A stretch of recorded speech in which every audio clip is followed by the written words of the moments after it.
Chhattisgarhi video देखने के लिए हमारे चैनल को सब्सक्राइब करें और दबाएं इस बेल आइकन को ताकि हमारे वीडियो के नोटिफिकेशन आपके पास पहुंचे सबसे पहले।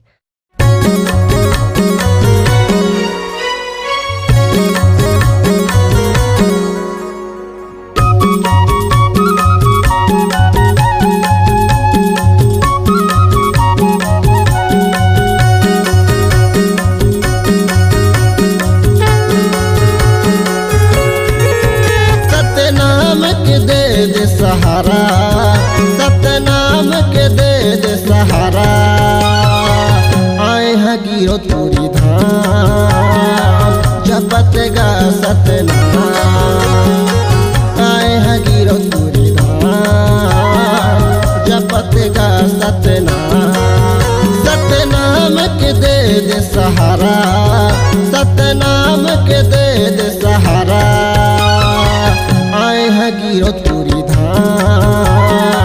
जपत गा सतनाम आए हैं गिरो तुरी धाम जपत गा सतनाम।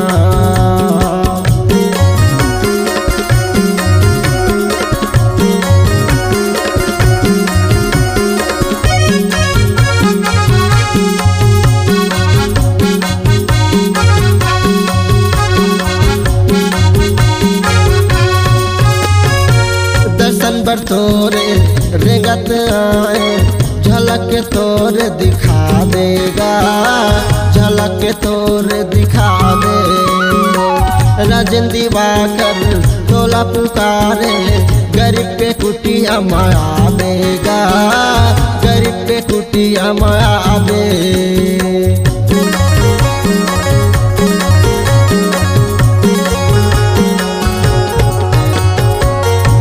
बर तोरे रेंगत आए झलक तोरे दिखा देगा झलक तोरे दिखा दे राजन दिवाकर तोला पुकारे गरीब के कुटिया माया देगा गरीब के कुटिया माया दे मोला तोर सहारा मोला तोर सहारा दे देते गुरु बाबा गा दे देते गुरु बाबा गा सतनाम के दे सहारा सतनाम के दे सहारा आए हैं गिरो तुरी धाम जपत गा सतनाम आए हैं गिरो तुरी धाम जपत गा सतनाम।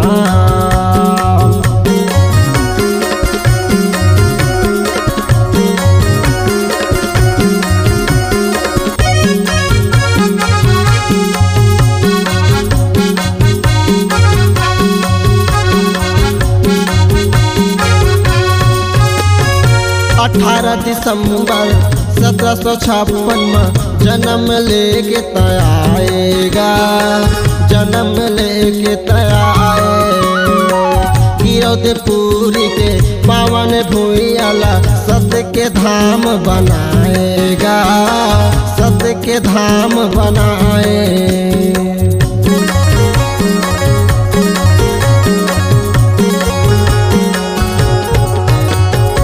18 दिसंबर 1756 में जन्म लेके तयाएगा जन्म लेके तयाए गिरौदपुरी के पावन भूइयाला सत्य के धाम बनाएगा सत्य के धाम बनाए मोला तोर सहारा मोला तोर सहारा दे देते गुरु बाबा गा दे देते गुरु बाबा गा सतनाम के दे सहारा सतनाम के दे सहारा आए हैं गिरो तुरी धाम जपत गा सतनाम आए हैं गिरो तुरी धाम जपत गा सतनाम।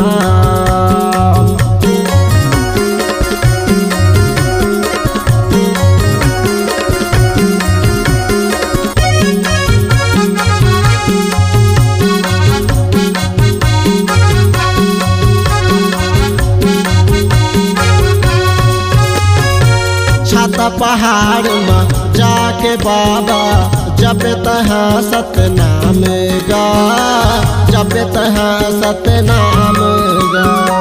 गिरौदपुरी के पावन माटी में गड़ाए जोड़ा जत खाम गा, गड़ाए जोड़ा जत खामे।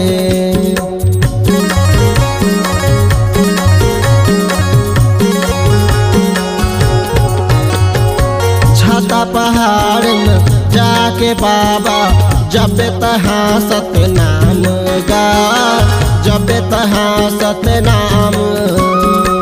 गिरौदपुरी के पावन माटी में गड़ाए जोड़ा जत खाम गा, गड़ाए जोड़ा जत खाम। मोला तोर सहारा, मोला तोर सहारा दे देते गुरु बाबा गा, दे देते गुरु बाबा गा।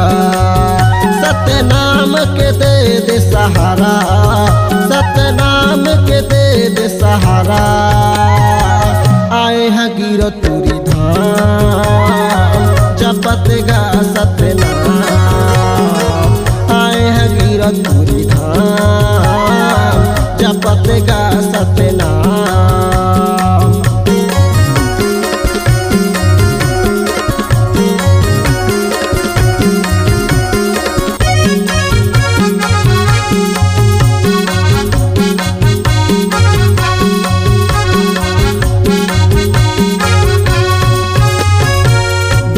धाम में सबले ऊंचा तोर है बड़ जत खाम गा, तोर है बड़ जत खाम। छत्तीसगढ़ में सबले बड़े हाव बाबा तोर नाम गा, हाव बाबा तोर नाम गा।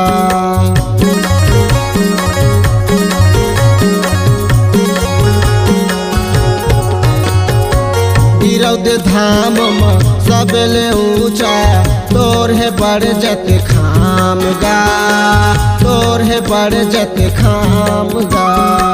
छत्तीसगढ़ में सबले बड़े हाव बाबा तोर नाम गा, हाव बाबा तोर नाम। मोला तोर सहारा, मोला तोर सहारा दे देते गुरु बाबा गा, दे देते गुरु बाबा गा। सतनाम के दे दे सहारा, सतनाम के दे दे सहारा। आए हैं गिरौदपुरी धाम जपत गा सतनाम, आए हैं गिरौदपुरी धाम जपत गा सतनाम, आए हैं गिरौदपुरी धाम जपत गा सतनाम, आए हैं गिरौदपुरी धाम जपत गा सतनाम। अगर आप अपनी आवाज को एक नया आयाम देना चाहते हैं तो चले आइए मल्टी ट्रैक डिजिटल रिकॉर्डिंग के लिए संपर्क करें HK म्यूजिक कंपनी, कोटा डबरी, चांपा, छत्तीसगढ़। मोबाइल नंबर है 9329238487 और 8085380339।